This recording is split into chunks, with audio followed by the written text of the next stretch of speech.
8:11. Засгийн газрын шийдэл шийдвэр. Сонсогч та бүхэнд энэ 7 хоногийн засгийн газрын хуралдаанаас гарсан шийдвэрийн тухай мэдээллийг хүргэе. Сар тахлаас шалтгаалan манай улсын хүнсний гол нэрийн бараа бүтээгдэхүүний үн ханш өссөн.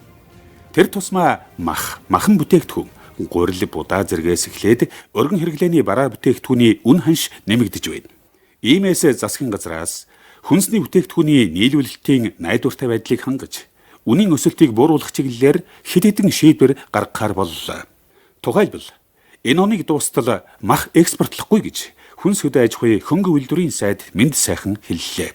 Ургац нэлээд сайн байгаа. Урьдчилан балансаар бид нар 540 орчим мянган тонн бүр тариа урааж авна гэсэн. За одоогийн байдлаар ургац зураалтыг 80% явж байна. 80 гараа явж байна. За ургац зураалтаар бол одоо нийтдээ 480 орчим мянган тонн бүр тариа урааж авсан байна. Тэгэхээр энэ гүйцэтгэлээр урьдчилан балансын дүн мөрөхнө гэсэн иймэрхүү урьдчилан дүн гарч байна. За үүнтэй холбоотойгоор гурилын үнийг тогтвортой байлгах, нөгөө талдаа газар тариалангийн салбарын үйлдвэрлэлийг тогтвортой байлгах чиглэлээр хоёр арга хэмжээ авч хэрэгжүүлэхээр боллоо.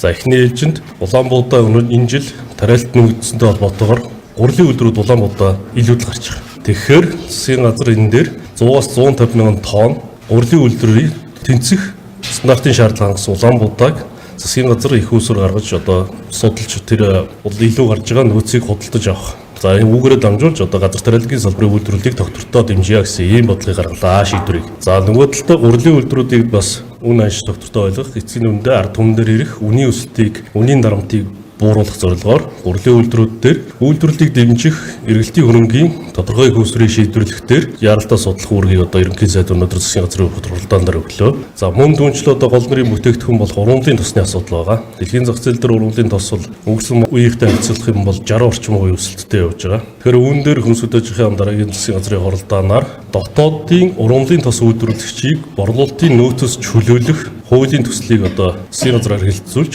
их хурл өргөн барихаар шийдвэрлэлээ. Мөн түнчлээ одоо гол нэрийн хүнсний бүтээгдэхүүн болох одоо бүх төрлийн будааг, цагаан будаа, эсэн чихэр, за эдгээр ургамлын тосыг импортлоход үүсэт байгаа тээврийн асуудлыг урд хөрштэй гадаад хэргийн яам болон зам тээврийн яамтай хамтран энэ асуудлыг шийдвэрлэхээр боллоо. За энэ дээр бол одоо бид нар нийтдээ урд захиалгыг нөгдсөн татаж авах бэлэн болсон нийтдээ 190 орчим вагон ачаа байна. Зөвхөн хүнсний. Тэр эдгээрийг бид нар яаралтай зохион байгуулж үн шаттай оруулж ширж энэ хангамжийг хийх, нөөцийг бүрдүүлэх чиглэлээр илүү анхаарья гэдэг энэ шийдвэрийг гаргалаа. За энэ хүрээнд бол одоо гадаад хэргийн яам маань нэлээд идэвхтэй ажиллалаа. Өнгөрсөн засгийн газрын хуралдаанаас өгсөн үргэлж байгаа. За энэ хүрээнд бол одоо хятадын талаас урьдчилсан байдлаар 11 сарын 1-ээс эхлээд 30 орчим одоо вагоныг зөвхөн хүнсний зориулалтад нэмж гаргах урьдчилсан юм өгсөн байгаа.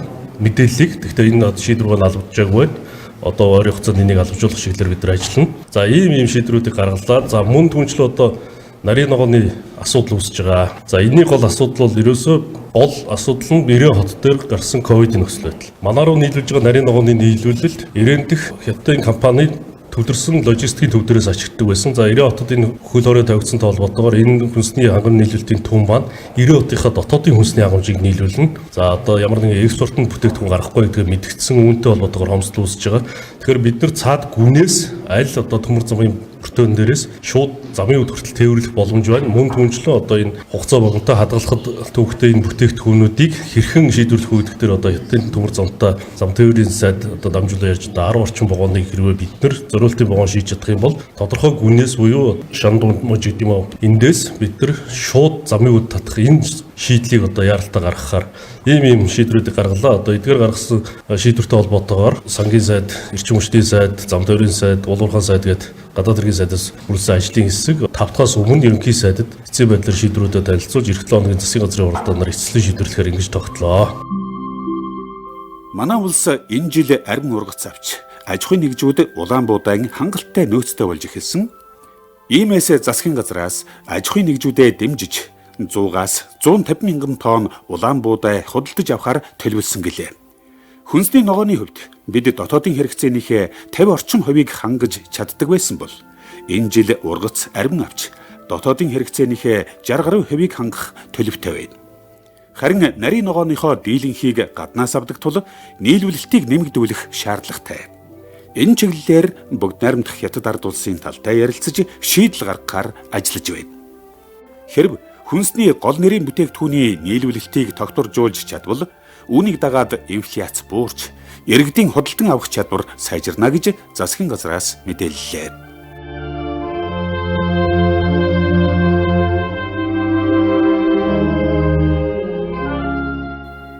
7 хоног бүрийн засгийн газрын хуралдаанд коронавирус талбарын нөхцөл байдал авч хэрэгжүүлж байгаа хариу арга хэмжээний талаар улсын онцгой комиссоос мэдээлдэг. Өнөөдрийн байдлаар нийт хүн амын 70 орчим хувь нь вакцины 1-р тундаа хамрагдсан бол 65% нь 2-р тунгаа хийлгээд байна. Харин 18-аас дээш насны иргэдийн 17% нь буюу 393,630 хүн 3-р тундаа хамрагдсан. Цаашид иргэдийн 3-р тундаа хамрагдсан байдлыг харгалзаж аж ахуйн нэгжүүдийн үйл ажиллагааг хэвийн горимд шилжүүлэх чиглэл баримтлаж ажиллана гэж мэдээллээ. Тодорхойлбол засгийн газраас коронавирусд цар тахлын үед мөрдөх журмаа шинчилж урлаг соёл спортын арга хэмжээг заалны 50% дүүргэлттэйгээр нээх шийдвэр гаргаад байна. Улсын онцгой комиссийн нарийн бичгийн дарга Баяр Хөгийн ярихыг сонсъё.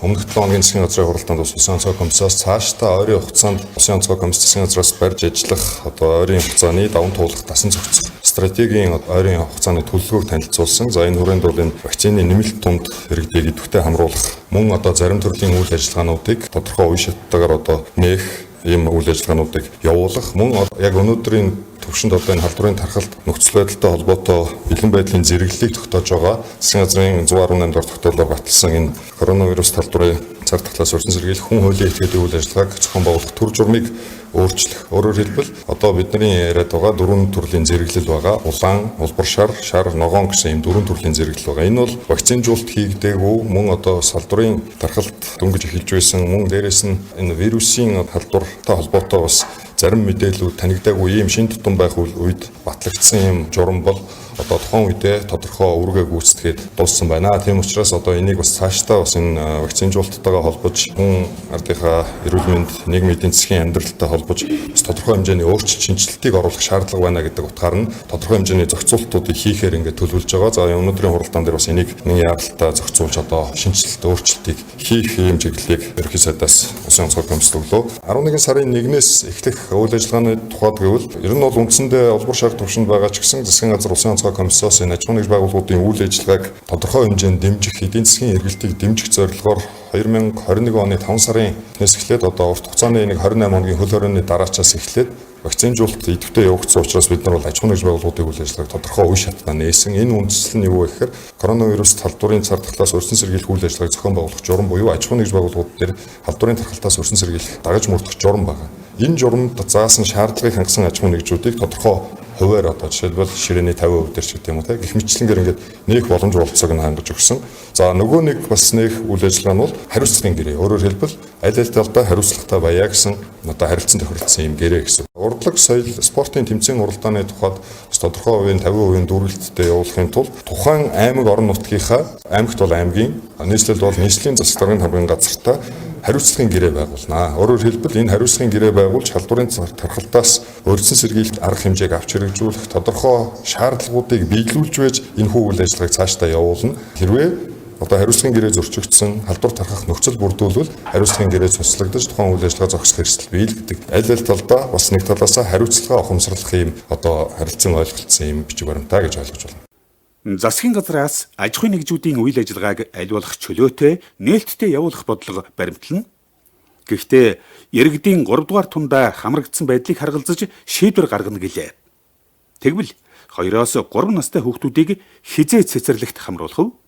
Энэ асуултад улсын онцгой комиссийн нарийн бичгийн дарга Баяр Хөгийн өгсөн тайлбарыг хамтдаа сонсъё. За ер нь бол цэцэрлэг сургуулийг аль болох нээлттэй байлгах энэ үйл ажиллагаа бол бас л мөн бидний цаашдын тэр 3 дахь тундаа хэрхэн хамрагдах нөхцөл байдлаас хамрагдана гэсэн. За ер нь бол хүүхдийн өвчлөл нийт халдварын тохиолдлын 18-аас 19% явж байгаа. За 2-3 настай хүүхдүүдийн тухайд одоо бас манад улирлын чанартай, шинж чанартай томоогийн улирал эхэлдэг. Ер нь бол бас нэлээд эрсдэлтэй цаг үе байгаа учраас бид нар бас энэ дээр тодорхой хэмжээний үнэлгээ дүгнэлт хийж ээж тодорхой шийдвэр гаргахгүй бол яаран шийдвэр гаргах нь бас цаашдаа халдварын хэрэг тархалтыг нэмэгдүүлэх юм эрсдэлтэй алхам болно гэж үзэж байгаа. Нээхийн тухайд бол бид нээх дээр бол санал нэг байгаа. Гол нь хизээвээ ямар нөхцөлтэй шаардлагатайгаар нээх вэ гэдэг л асуудал.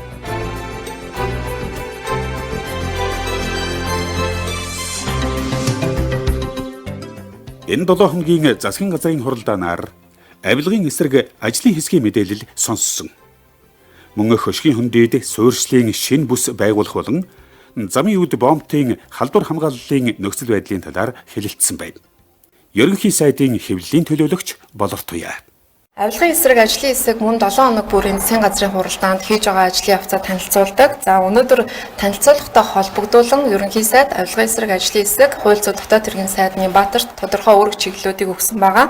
За тодруулж хэлбэл авилга албан тушаалын хэрэгтэй холбогдуулж өгж байгаа гэмт хэрэг ялын бодлогыг чангатгах энэ үүрэг даалгаврыг ерөнхий сайдын зүгээс өгсөн. За энэ бодлогыг эх 7 хоногийн засгийн газрын ээлжид хуралдаанд танилцуулах чиглэлийг ерөнхий сайд өглөө. Дараагийн асуудал замын үд бомбын үйл ажиллагааг сайжруулах, за халдвар хамгааллын дэглэмийг үргэлжлүүлэн сахиулахад шаардлагатай санхүүжилтийн асуудлыг өнөөдөр засгийн газрын хуралдаанаар шийдсэн. За бомбуудын мэдээлэлтэй холбоотойгоор Оросын холбооны улс одоо хилээ хааж байгаа гэсэн юм ташаа мэдээлэл олон нийтийн дунд байна. За Оросын холбооны улсын хувьд 10 сарын 30-наас 11-р сарын 7-ыг амралтын өдөр болгосон шийдвэр гаргасан. За үүнтэй холбогдуулаад хилийн бомбуудын үйл ажиллагаанд нөлөөлөхгүй гэдгийг гадаад харилцааны яам өнөөдөр засгийн газрын хуралдаанд мэдээлсэн байгаа. Одоо засгийн газрын хуралдаанаас гарсан зарим шийдвэрийг товчоор хүргэе. Монгол төрийн түүхийн музейн үйл ажиллагааг 2022 оны 1-р сарын 1-ний өдрөөс эхлэн зогсоож Чингис хаан музейд нэгтгэхээр боллоо. Музейн эд хөрөнгө, үзмэр, сан хөмөрг, эд өлгийн зүйлийг Чингис хаан музейд шилжүүлэх арга хэмжээг холбогдох байгууллагуудтай хамтран хууль тогтоомжийн хүрээнд зохион байгуулна. Монгол улсын ерөнхийлөгч Ухнаагийн хөрөлсөх 2021 оны 9-р сарын 19-ноос 23-ны өдрүүдэд Нью-Йорк хотноо ажиллаж, Нэгдсэн үндэстний байгууллагын ерөнхий ассамблеийн 76 дугаар чуулганы ерөнхий санал шүүмжлэлд оролцсон дүнг хэлэлцээд үндэсний аюулгүй байдлын зөвлөлд оруулахыг гадаад харилцааны сайдад даалгалаа. Хөшгийн хөндийн эдийн засгийн чөлөөт бүс байгуулах тухай улсын их хурлын тогтоолын төслийг энэ оны 4-р улиралд багтаан боловсруулж, засгийн газрын хуралдаанаар хэлэлцүүлэхийг Монгол улсын шадар сайд болон барилга хот байгуулалтын сайд Мөнхбаатар нарт үүрэг болголоо. Монгол Оросын хөв нийлүүлсэн Улаанбаатар төмөр зам нийгэмлэгт Японы олон улсын хамтын ажиллагааны банкнаас олгосон зээлийн асуудлыг хэлэлцээд улсын их хурлд өргөн мэдүүлж шийдвэрлүүлэх чиглэл өглөө. Сонсогч та бүхэндээ засгийн газрын шийдвэр нэвтрүүлгийн ээлж дугаарыг хүргэлээ. Бэлтгэсэн редактор Бат Заяа, найруулагч Баясгалан, нэвтрүүлэгч Батболд.